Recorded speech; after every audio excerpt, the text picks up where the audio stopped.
Come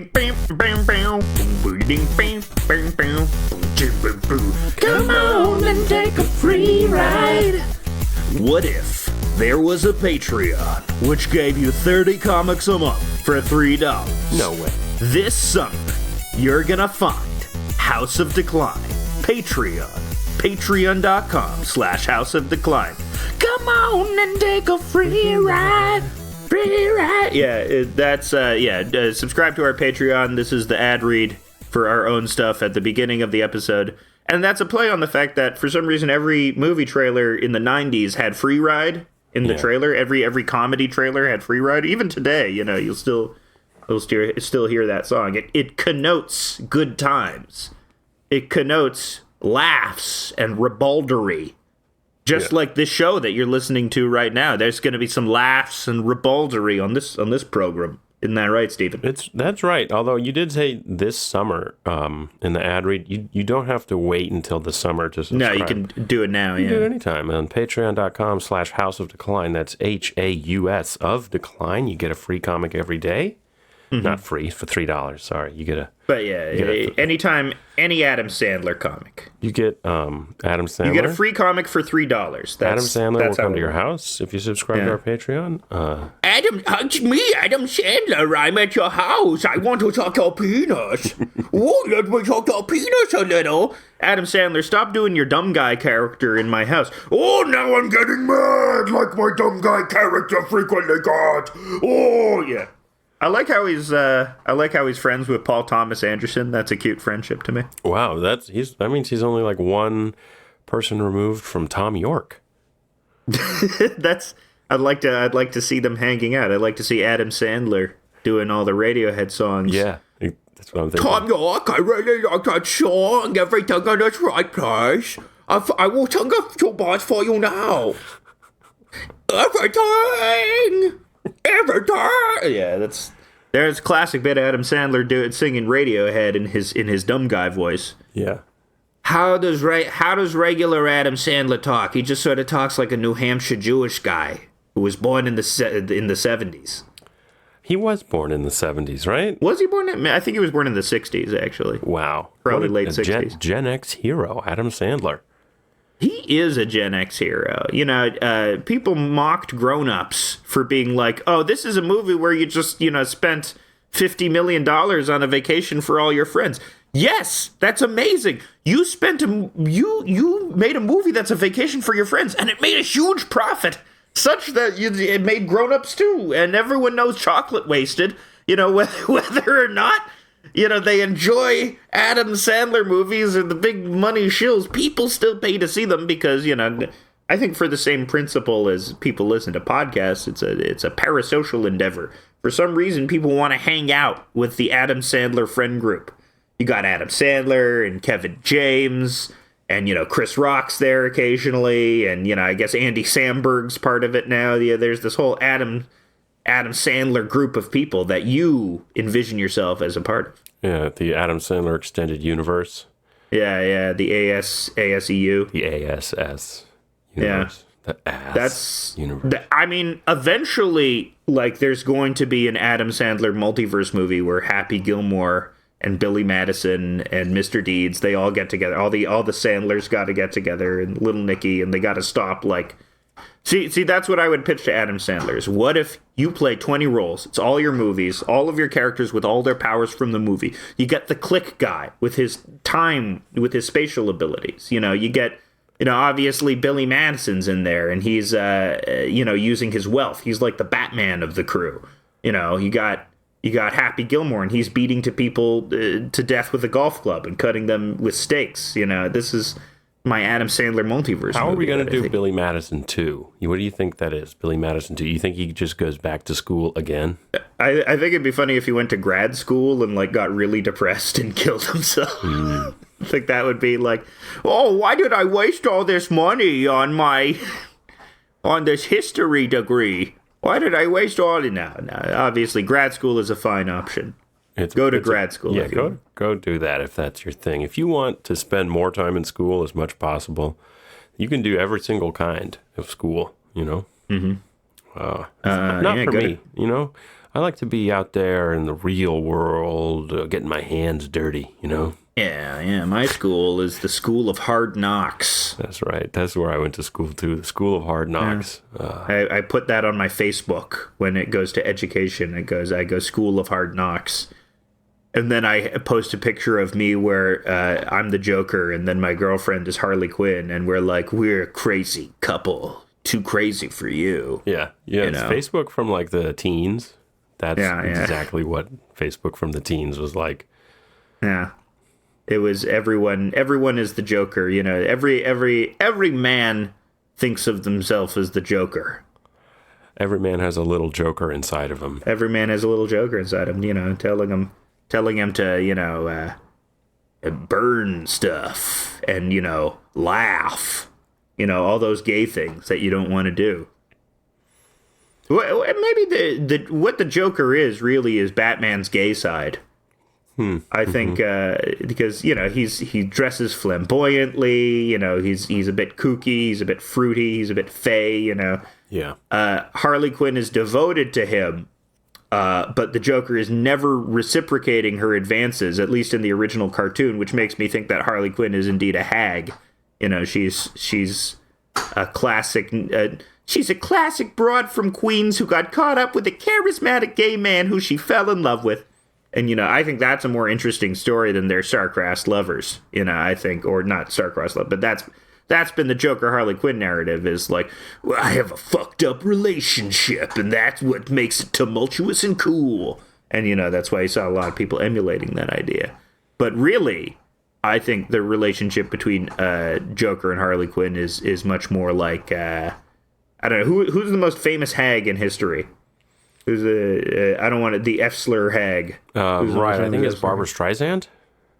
No, well, she got plenty of dick. You know, she didn't fall in love with gay men constantly. Okay. I guess on 30 Rock, Tina Fey's character Liz Lemon famously has reoccurring jokes where she falls in love with gay dudes.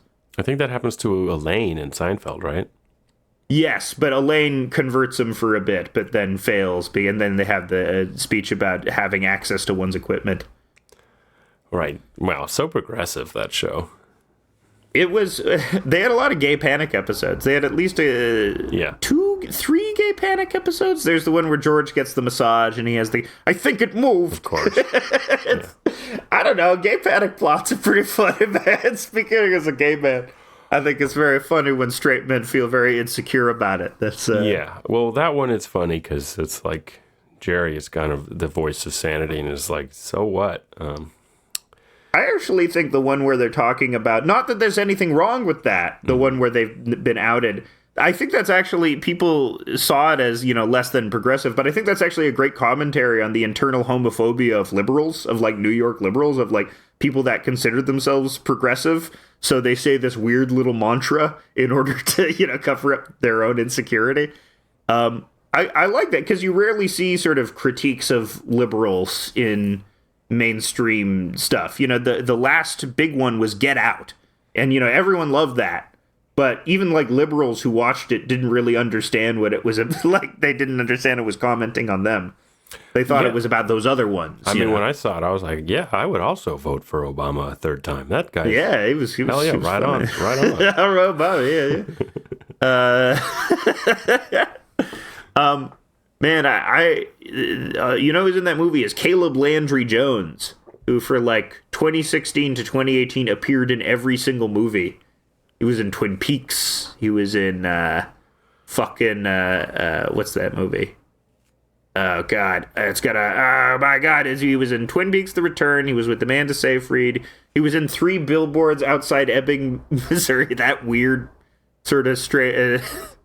That movie is very strange because it's written by Martin McDonagh, and it's clearly written about Ireland, but he has transposed, you know, Catholics and Protestants uncomfortably into white people and black people. So it's like, and it doesn't work. Like, that movie's strange because, spoilers, the racist cop played by Sam Rockwell gets sort of a redemption arc, which sort of plays very, it plays a little strange in the movie. You know, it was very popular, especially with liberals at the time. But as like just a year after it came out, all the George Floyd stuff was going on. So I don't know if you would be able to. I don't know if you'd be able to get away with that blatant whitewashing of a racist cop today. People certainly didn't like the movie because of that. You could probably get away with it. Yeah, I mean, you get away with it on TV all the time. You know, you can get away with a lot of stuff as a white guy. You're right. I should try and get away with more stuff. You should get away. You should try to get away with some stuff. I should try and get away with some stuff as a white guy. I'm gonna use my classic white guy weasel style. The way of the weasel. The way of the weasel. You know what? I think that's actually a fucking Scott Adams book. I think that's actually fucking Scott Adams. Yeah, well, he is a classic example of a white guy who keeps getting away with stuff. Yeah, he gets away with openly admitting, I watched my stepson die. Yeah. I love when he said that. It reminded me of when Walter White said to Aaron Paul, I watched Jane die. In Breaking Bad. Yeah, I never liked that character, so I was kind of okay with that, you know. You didn't like Jane. You didn't like the hot gas girl, the hot goth heroin addict. Yeah, sorry, not my type. Sorry. Not your type. You don't like Christian Ritter and her long neck. No, you know, I like my goths to be Latina. You want your Latina goths. Well, yeah, that's the original goths, you know. Yeah. So let's move on to the bulk of the episode. I like saying that. We're hitting the bulk already? But yeah, it's something I wanted to discuss. It's funny that we have this podcast and it is adjacent to sort of the comics. But we never really talk about the comics. It is on funny the and adjacent. That's so correct. It's those are both true things, two true things. And so I've been thinking, maybe I want to discuss a little of what I've been doing with the Together comic. And, great! I can use this opportunity to give you a huge list of constructive criticism. Give me some critiques. Yeah, give me some devastating critiques. You're gonna be in tears by the end of this episode. Great, fantastic. All right. One thing that's great about long form storytelling, or what I'm learning, and not long form storytelling in specific, but rather serialized long form storytelling, is I really like getting feedback from people speculating on what's going to happen next. And I like it when I set stuff up deliberately and somebody falls for my little trap. Somebody. So spoilers for my own comic, if you haven't read it. Spoilers for Together, if you haven't read it. But I'm going to be spoiling some plot points that have been revealed up till now. And But one that I wanted to specifically talk about that it was really gratifying to see the payoff of was in the beginning I had set up these two characters, Nate and Janice, to be, you're not sure if their relationship is unhealthy or not. There are lots of signs that it's unhealthy. Nate's been out of work for 15 months and, Janice is exhausted and overworked and, they have struggles with money in the beginning. You're not quite sure how strong their relationship is because you're deliberately given very little information about them. So when people were saying, like, speculating, they're fucked up and codependent, I was like, yes, yeah. Based on the little information I've given you, you're extrapolating where this could possibly go. I like this. And so when eventually I've revealed that the relationship is not really codependent, but rather based on mutual love and appreciation. We finally got to that point where they're going into each other's minds. The telepathy serum has built up in their body, and they're going to each other's minds. And they're discovering that, no, they actually truly love each other in a way that would be considered healthy. I mean, there are some problems that you face as, like, how do you convey a healthy relationship? How do you convey a relationship that you think of as loving, or if not necessarily idealized, where does it come from? Because everyone has like a different reference point for what a healthy relationship is. Good suggestion. Sure. If you wanted to convey the deepness of their love, you should do a scene where he does like a flash mob proposal. That's how you really know. Yeah. That's the ultimate. I mean, he's gotten a thing together. That was a thing for a while. I think there were like Has there been a flash mob in This Is Us? That sounds like a very This Is Us contrivance. Where there's I know there was a flash mob in Modern Family. That's the flash mob plot. I don't watch media with unclear antecedents, pronouns with unclear antecedents. This Is Us has 2 unclear pronouns with unclear antecedents. I'm not going to watch that. I don't know. What's this? Bad. Who is us? No, thank you. One time we had some freaky art friends, and they released a Christmas card that had all of them in sweaters, like looking vacantly at the camera, that said "One of you is us." Yeah, and that's what This Is Us always reminded me of, sort of this ominous, like, freakish cult. Yeah, shout out to Colin, and I believe Adam, and I believe Quentin. Colin, Adam, Bailey, Quentin, and Dorian, who's been on. I think they were all friends all of the in pod. there. Come on the show if you're listening, any of you folks. We'd love to have you. I loved being in Colin's project. I got fucking wasted and went out into a field and was banging shit like crazy. And he's doing a field recording. Yeah, our buddy Colin had like this really good senior project where he arranged people in a field playing different instruments, and he would travel through it walking while recording, and that would be the piece, sort of the fading really in and out. It's a very stellar idea. Yeah, I'd like to see that type of thing reproduced. Yeah, great musicians, most of them, I believe. Writers, musicians, good art people.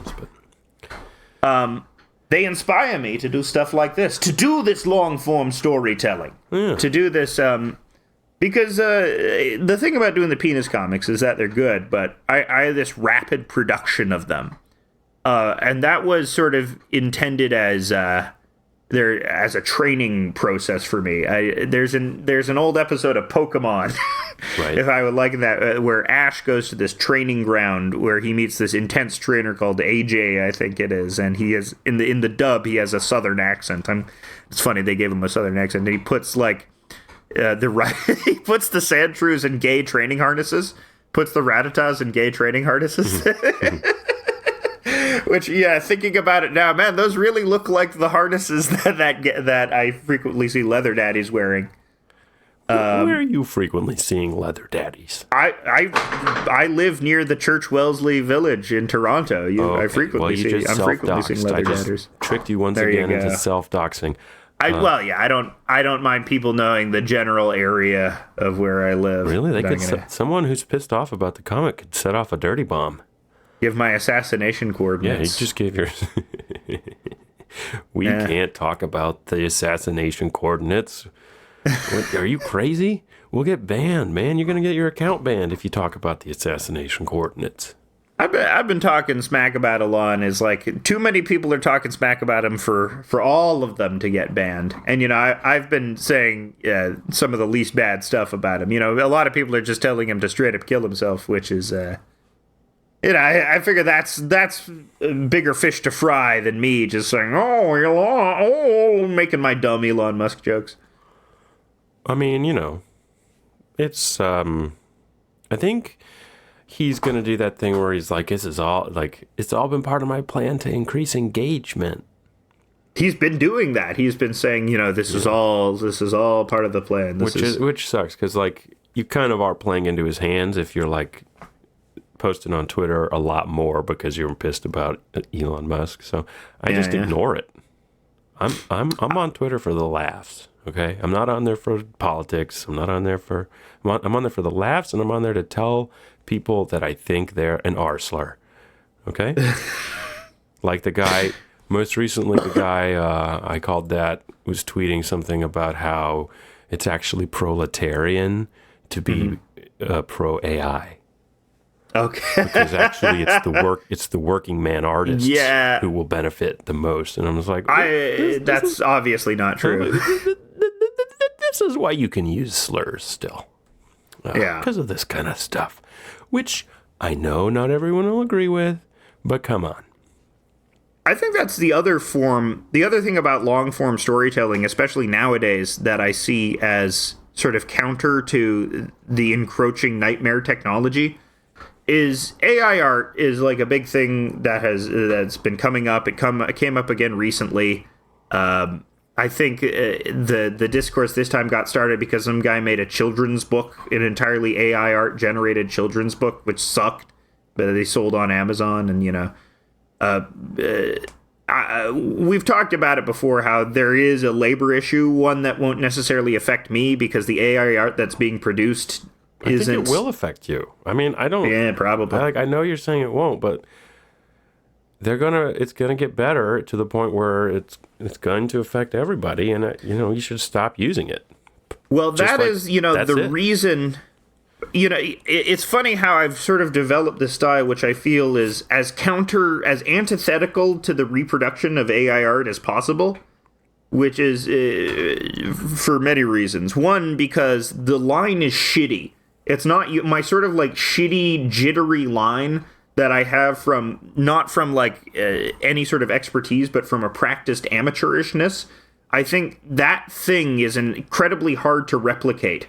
Like, sort of the unique shittiness of a practicedly amateur line is harder to replicate than, say, those very technically competent digital paintings of night elves that you see on, like, DeviantArt pages and stuff like that. So the other thing about it is that there's sort of there's idiosyncrasy to the dialogue and to the plot, I feel, that a computer couldn't necessarily come up with, because special attention has been made to the idea that I'm thinking about what hasn't been done before, which a computer just can't. The computer can only reference something which has been done before. A computer can't turn its mind to what hasn't been done. Well, this is the last thing I want to say on AI, and we should go back to talking about your comic Together. Yes. Which will soon be available on houseofdecline.com. But AI is it's neutral, basically. But who's using it? Humans. And if you think humans are more good than bad, and I tend to think humans are bad. So here's what I will say about it. It's bad. Yeah. What do you say?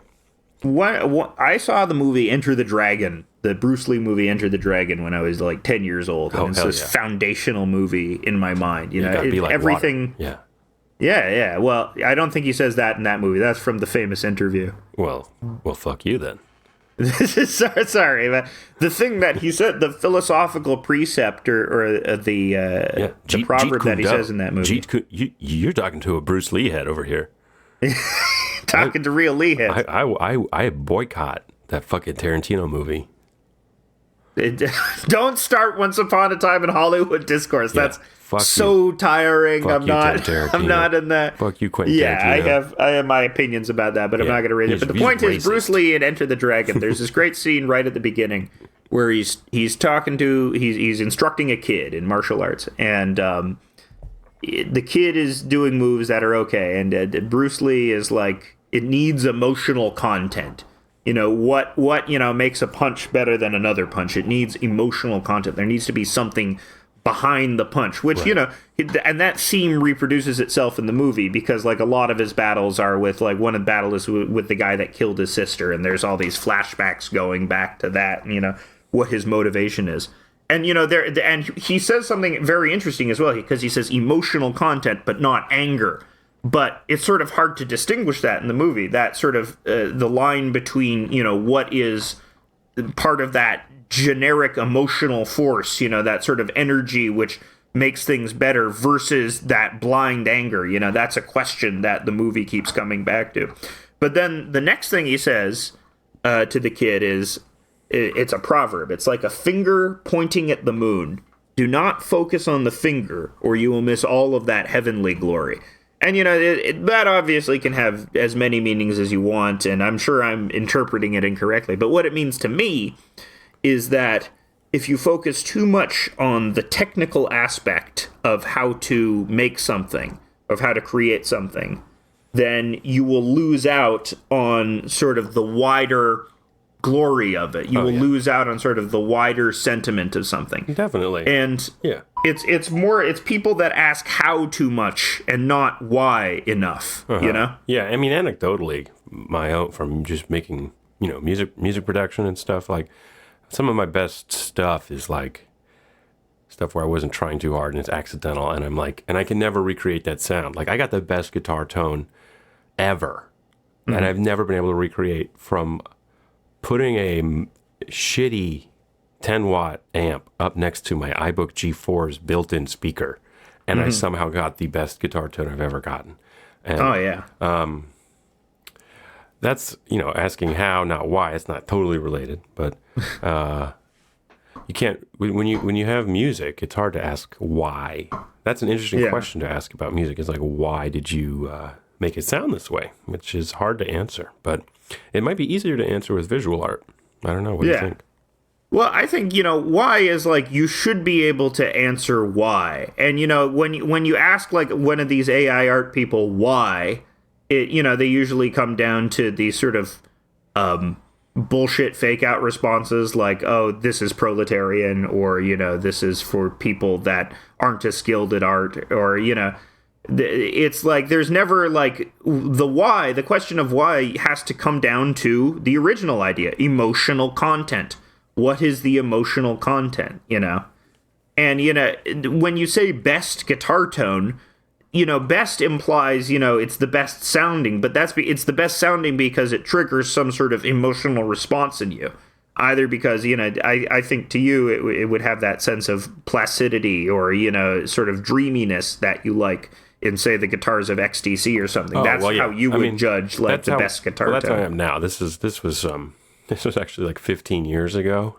And it was a distorted guitar tone, so it was not like what I like now. I'm all about that jangle now. Yeah, that jangle, dreamy jangle. Listen to the bonus episode this week. I'll talk more about that jangle and some of the music I've been listening to. Of course, you got to subscribe at patreon.com/House of Decline. That's it's got to be because that episode will be called Jangle Unchained. And we're fucking stupid. That is a great name for a power pop band. Jangle Unchained. Yeah, there you go. And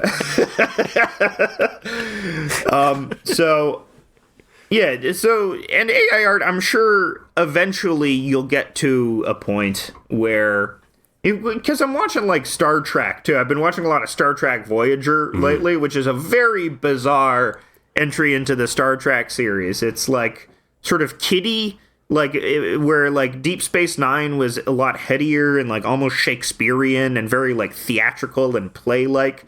Like Voyager is like a kid's action show from the 90s, like Sequest or something like that. It's like filled with bright colors and like dumb actiony plots and sort of broad comic relief characters like Neelix and even the Doctor and stuff like that.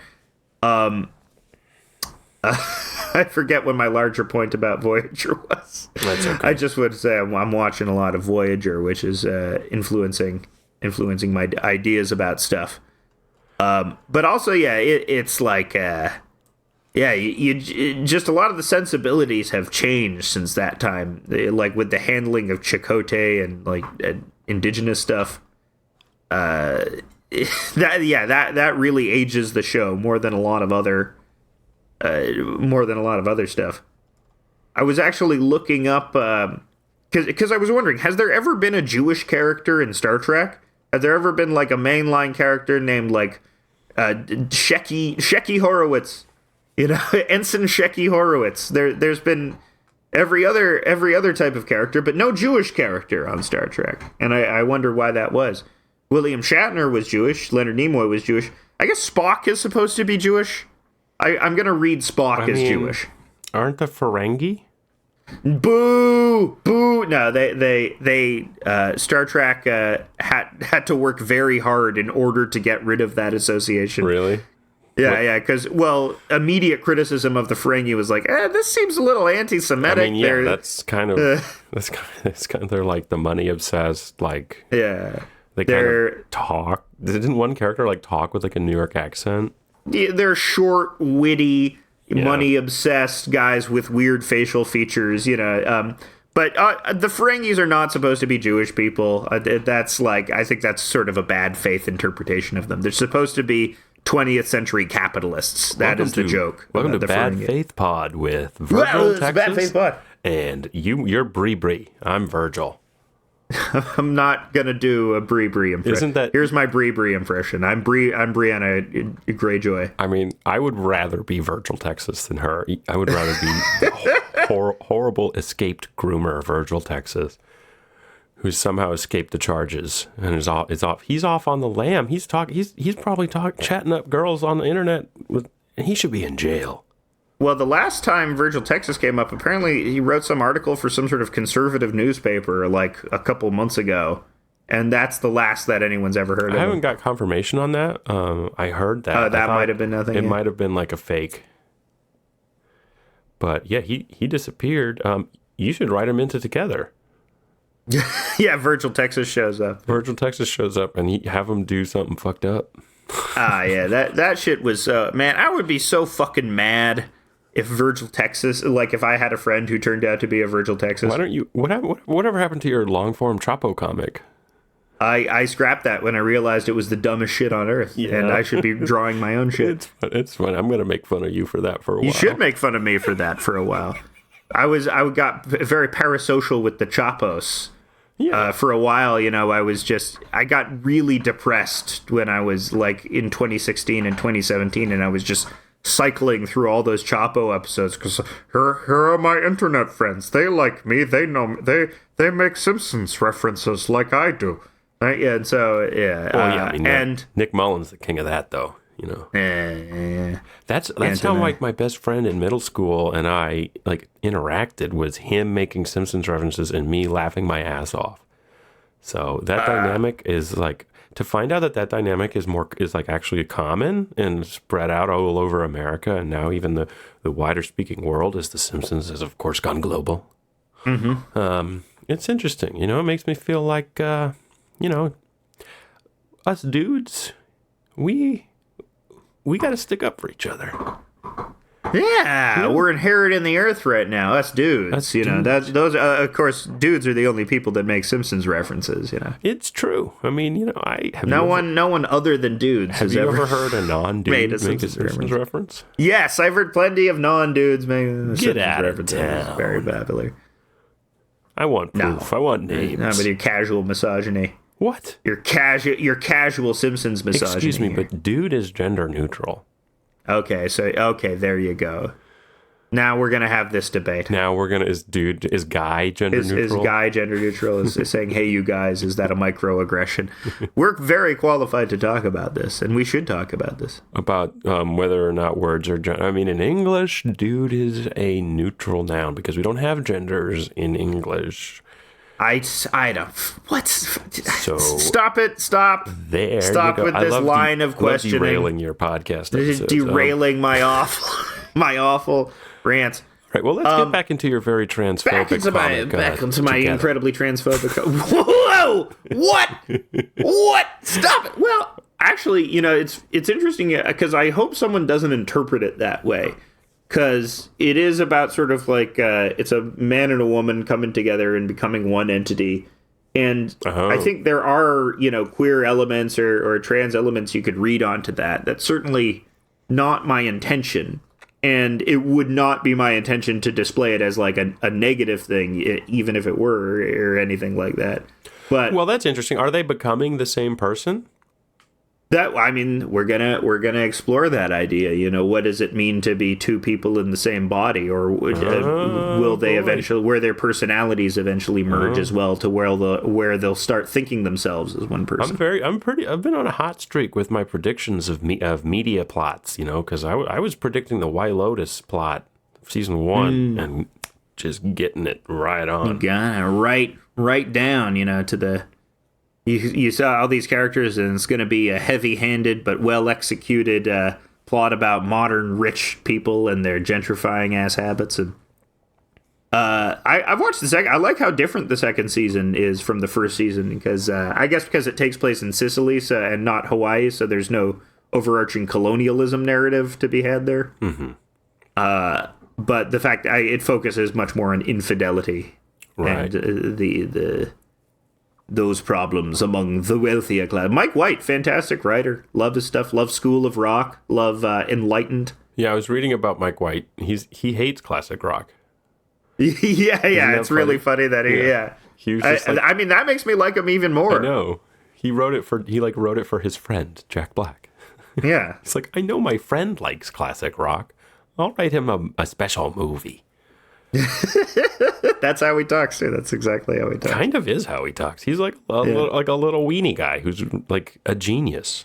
Yeah, he's a gay genius, Mike White. I think he's bi, dude. Don't do a bi erasure. I'm doing bi erasure He's over bi, here dude. Come all on. the time. I'm even erasing myself. You are. You just did that. There you go. Do you think people who say that John Wayne Gacy was just pretending to be bi are doing bi erasure? Definitely. It's constantly happening. It's a real problem. And you're laughing. I'm laughing. You're doing bi erasure, and you're laughing. Murray, you're doing bi erasure, and you're laughing. So another aspect of the comic that I've been enjoying is like in serialization is when people guess the plot correctly, and there's sort of a desire to like now not do what I was going to do because someone has accurately guessed what's going to happen next, but then you realize it's not so like the plots are usually you can tell where they're going. It's how it's executed. It is the journey, not the destination, as they say, the old adage. Yes. So Don't stop believing, baby. it's if you are doing a serialized thing and someone accurately guesses where the story is going, don't diverge. Keep going with the original plan, because if I actually take it as a compliment too, because that means I've laid like the correct seeds for someone to be able to interpret where it's going, and I have foreshadowed stuff correctly. Mm-hmm. So I actually take it as a compliment when someone's able to figure out the broad strokes of where a story is going. Mm-hmm. I think other aspects of it too are I wanted to create something more substantial, and the Penis comics are plenty substantial. They have emotion and heart, but yeah, once you make like 700 of them in a year, and you're going through a lot of them are the same joke too. What if a penis was this? What if a penis was that? A penis could be a telephone. A penis could be a flag. A penis could be a blender.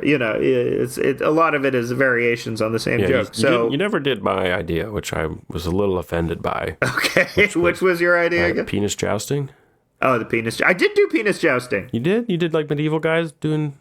Oh, they weren't medieval guys, but it was two guys jousting with their they're jousting with their penises, and then their penises hit together and they crack.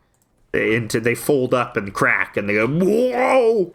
Oh, by golly, you're right. I just went to houseofdecline.com, and in the search bar, you've been plugging the whole. You're doing all this. You're doing all these calls to action. In the search bar, I searched for jousting, and I found comic number 499, Large Hard-On Collider. That's a good title, actually. I'm so glad that at houseofdecline.com you can search the penis comics. Wow, what a good feature. What a great What an amazing function. I wonder who created that functionality. He must be some sort of genius. Yeah, I mean, the comics are one thing, but the website. The website, man. Jeez. Another thing that I'm trying to do with this comic is... There is a thread in plots where as a person's emotional arcs get solved, usually that coincides with the practical problem in the plot being solved as well. Marty will eventually, he will save his parents' marriage, and that will allow him, that coincides with him being able to get back to the future. Like, the emotional arcs coincide with the practical arcs. Someone... gaining some knowledge about themselves leads them to be able to complete the task at hand. Darth Vader having an emotional arc allows him to defeat the Emperor, that sort of thing. But I like it when person's... Darth Vader goes from hating sand to hating himself. Yeah, there you go. The sand of concepts. He hates sand, right? He doesn't love it. Am I misremembering? He hates sand. Of course, it's rough. It gets everywhere. Rough. Gets everywhere. Yeah, I hate my sandy semen. It's coarse, rough, gets everywhere. I have sand in my semen. That's why why my porn names was Sandy Siemens. Every time I came in an asshole, the guy would be itching for months. Oh, That's too bad. Because of all the sandy semen in his asshole. You know?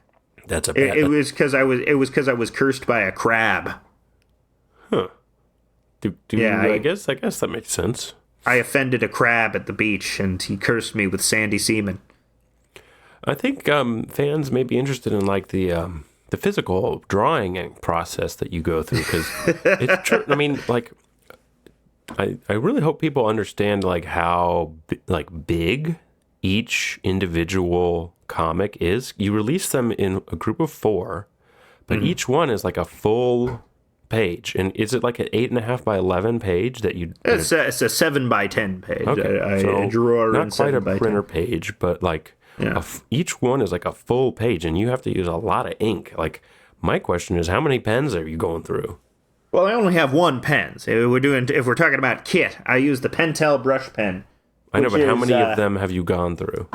So the Pentel brush pen has these little cartridges that are about the size of a small vial of crack, and you put these little crack vials in the pen, and depending on how much black I'm using in a given page, it will like last for maybe 2 to 3 days. Wow.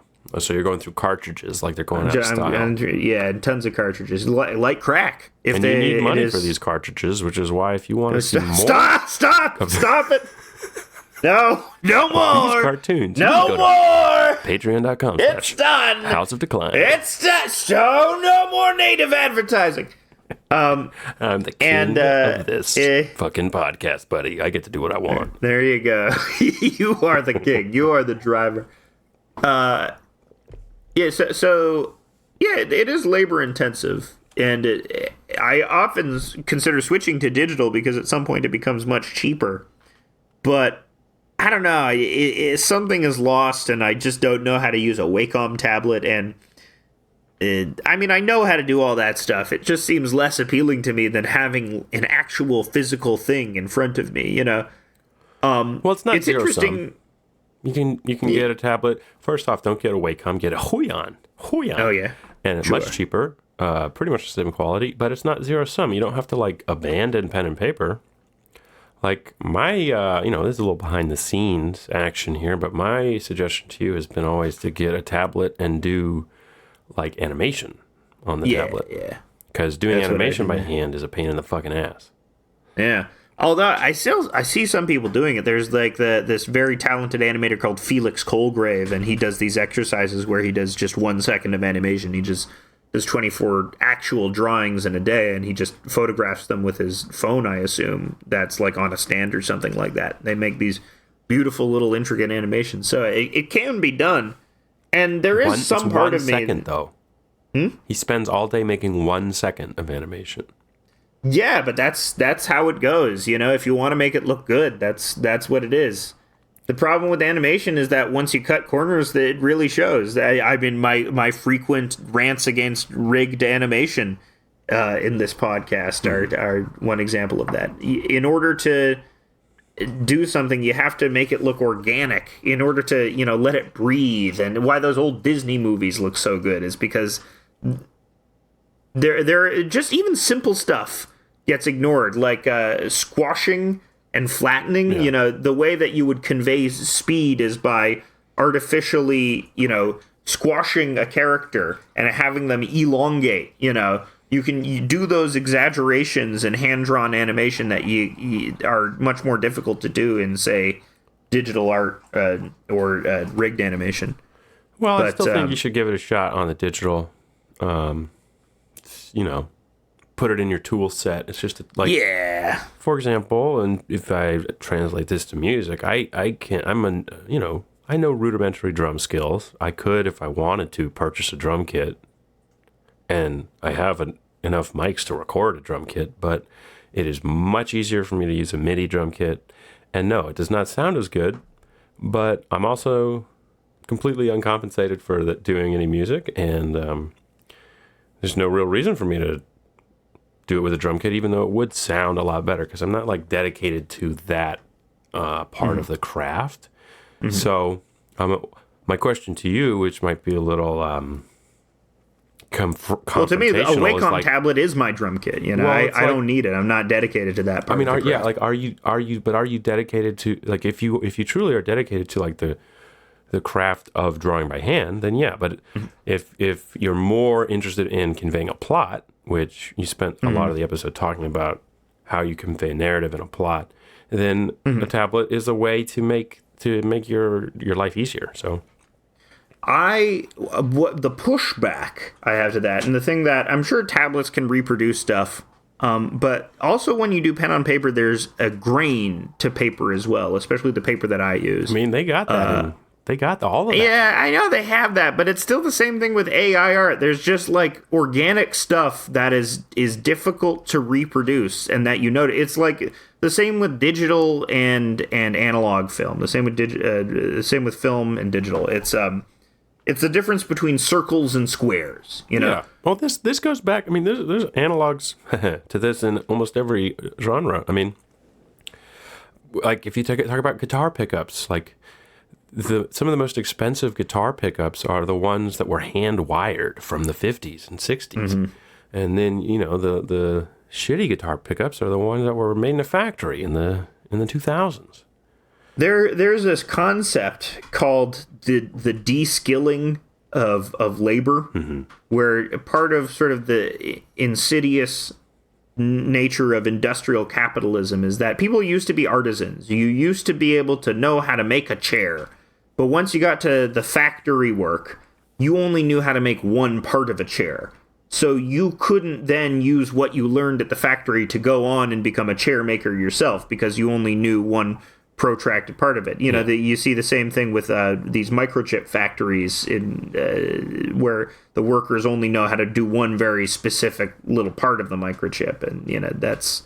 So they can't go off and start their own goddamn microchip concerns. But at the same time, everyone agrees that the abundance is, and the cheapness and abundance of these things has been a boon to human society.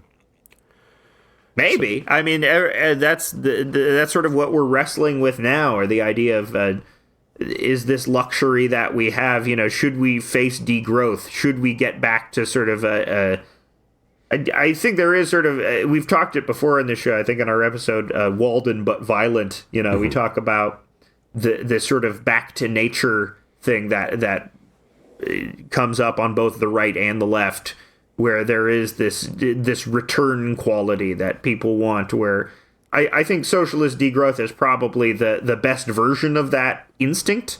But I think it's an instinct that's powerful, one that we all have, you know, going off into the woods. It's sort of like it's sort of like a childlike instinct as well, the desire to go off in the woods, this desire to sort of hide away from these complicated problems because they seem too insurmountable. So what we do is reacquaint ourselves with the very basics of survival, and that becomes like that becomes our reason for living. Yeah, and there's all these like wilderness survival things is like extremely popular on YouTube and on regular TV. There's tons of survival shows, and like being a wilderness survival guide is like a career path that some people decide to try to do, and it's apparently fairly profitable because there's all these people who, like, even though they have everything they could ever need at their fingertips, think it somehow that wilderness survival might be necessary at some point in their life. You know what it is, what I think it is, and what I'm doing with the hand-drawn stuff too, you know, subconsciously. It's the performance of authenticity.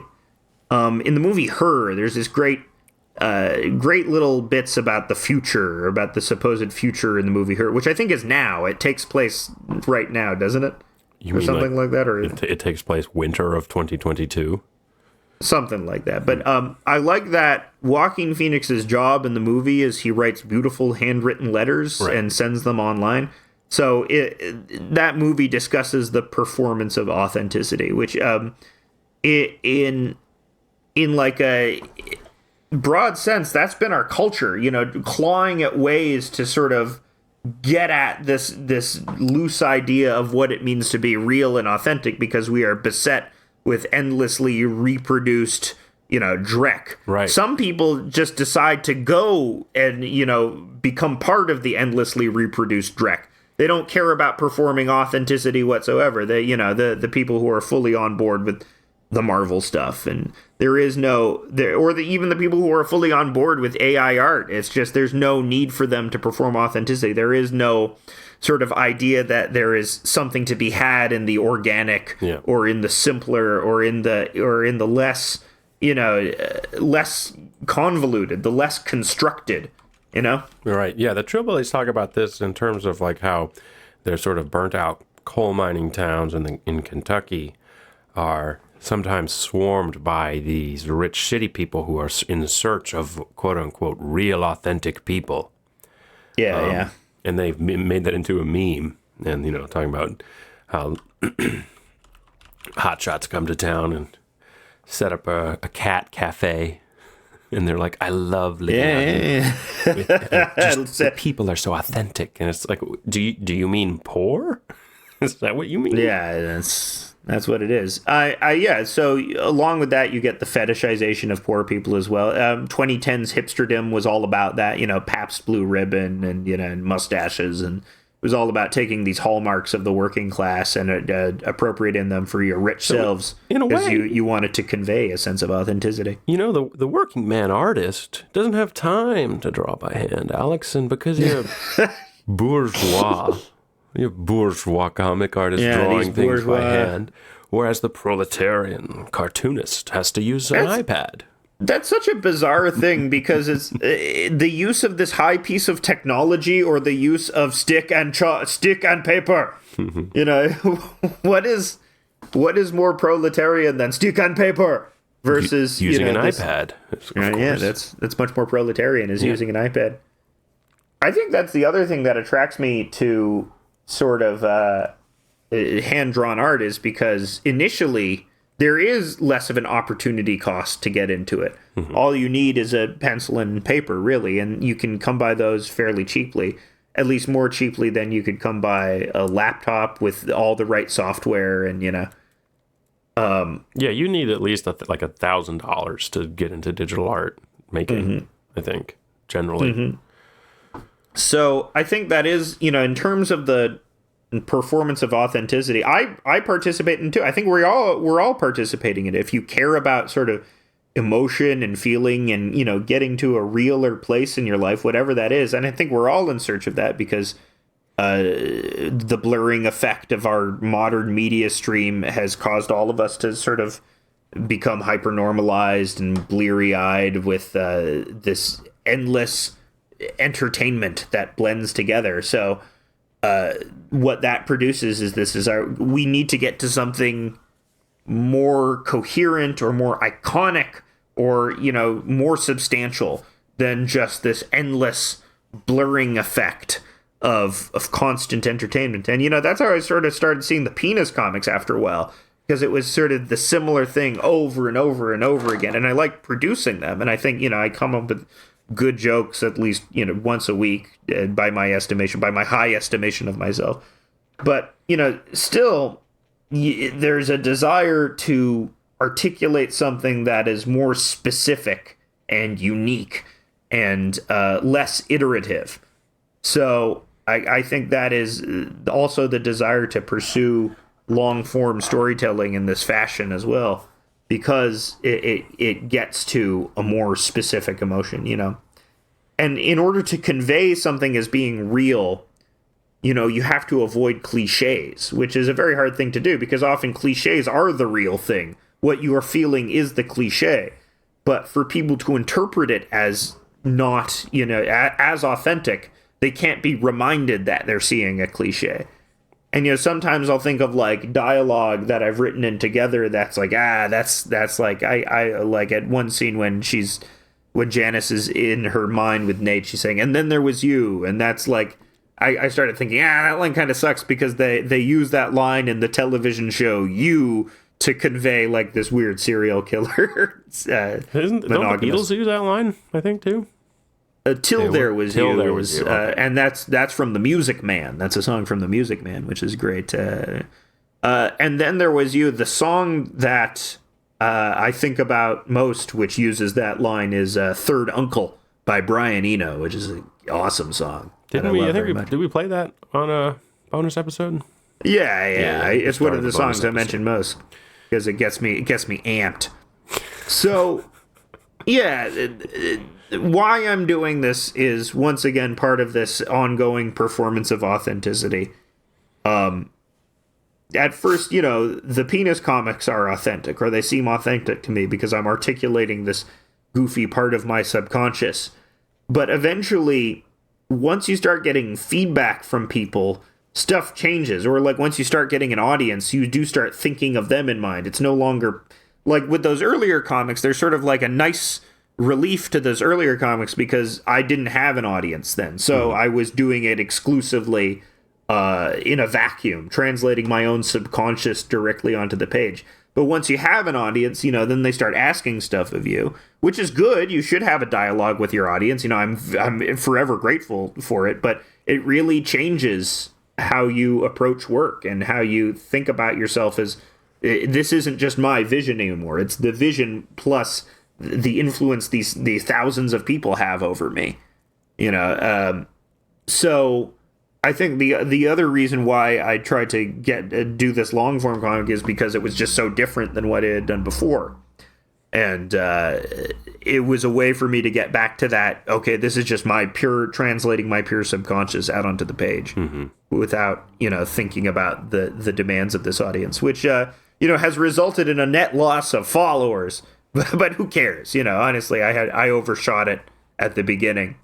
And I still have way more than I ever expected to have in my life. Way more people looking at these comics than I ever expected to have. So I'm eternally grateful for that. But sometimes you got to do something personal and principled to the detriment of your social media numbers because it pays off in the long run. It pays off to do these more substantial things than just sort of iterating on the same idea constantly, which I've seen as an approach that many people do that. And especially with like how much I produce, I was going to burn out on that eventually. Do you really think your loss of followers is from Together or not posting penis comics? Well, it's from Alon taking over. I'm sure a lot of people left on Twitter when Alon took over. You've only lost like 300, right? So it's been 1,000. It's been like 1,500 or something. Oh, but that's not so. When you have as much as I have, that's a drop in the bucket. Not to sound arrogant or something like that. I mean, everyone knows that your follower count is directly correlated to how good and cool of a guy you are. Yeah, I have more followers than you, and hence I am a better person. Yeah. Don't you get the picture? Don't you understand? That's what it's about. It's about person rankings. I mean, that's why Elon Musk is with 120 million followers. Is the best guy. Yeah. No one can doubt.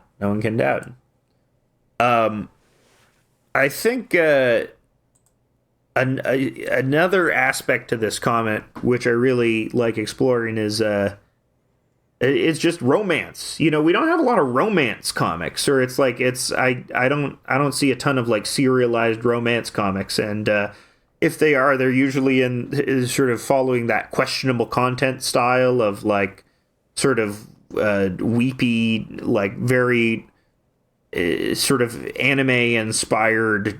I shouldn't criticize Jeff Jack. Questionable content, I think, is great for what it is. It's not my thing, but I'm glad people like it. It's been going on for a while. But I wanted to do part of those comics is that it's like it has that This Is Us quality, where there is a as Felix Biederman would put it, a frictionless quality to those comics, that where there's sort of little at stake, or because of the way that the characters are rendered, because of that sort of simplistic, non-moody style. It creates a lack of stakes, and sort of what I'm trying to do with this as well, just with the heavy black and white and the like the darkness, the general overall darkness of the composition. I want to add more weight and more substance to it visually through that sort of German expressionist style visual language. I was hoping that maybe one of your characters would have dyed pink or blue hair. Just throw a bone to your followers. Yeah, there you go. I do have a lot of dyed hair followers, and I'm glad for them. I've never dyed my hair. If I were to dye my hair, I've often considered dyeing my hair silver. I often see youngsters who have dyed their hair white or silver, and I think it looks pretty cool. Yeah, that's cool. You're like a Targaryen. Yeah. Well, they're sort of weird. I wouldn't want to be a Targaryen. I don't want to be a cousin fucker. You like everything about the Targaryens. I love everything about the Targaryens. I love their dragons. I love their conquests. I love their hair. I love their islands. I love their riches. Eventually I would do the dumb guy voice and get to incest. Yeah. That's where that joke is going. I'm just thinking as a tie back as we're I like the brother sister incest. Yeah. I like the cousin incest. I like Billy Madison and House of the Dragon. If you were talking about House of the Dragon, yeah. Billy Targaryen. Yeah. Oh, I'm dragging my dragon and I'm going to fuck my sister. Oh, yeah, there you go. That writes itself. Oh, well, maybe we can maybe Gurr Martin listens to the show. Yeah, I'm sure he does. He often listens to podcasts which are just two guys talking. I mean, he consumes thinking about him is he's so big and fat is because he consumes all the media, and that makes you a big fat guy. Hey, don't fat shame Gurm. Why? He's the turtle man. I can do whatever I want. I'm a king of this podcast, man. And that's why you need to go to patreon.com/House of Decline. Subscribe there. For $5, you get an extra podcast. Fucking Jason. And thank you, everyone, for listening. This has been a wonderful episode. Stay tuned for our Christmas episode next week. It is a banger. It is such a banger.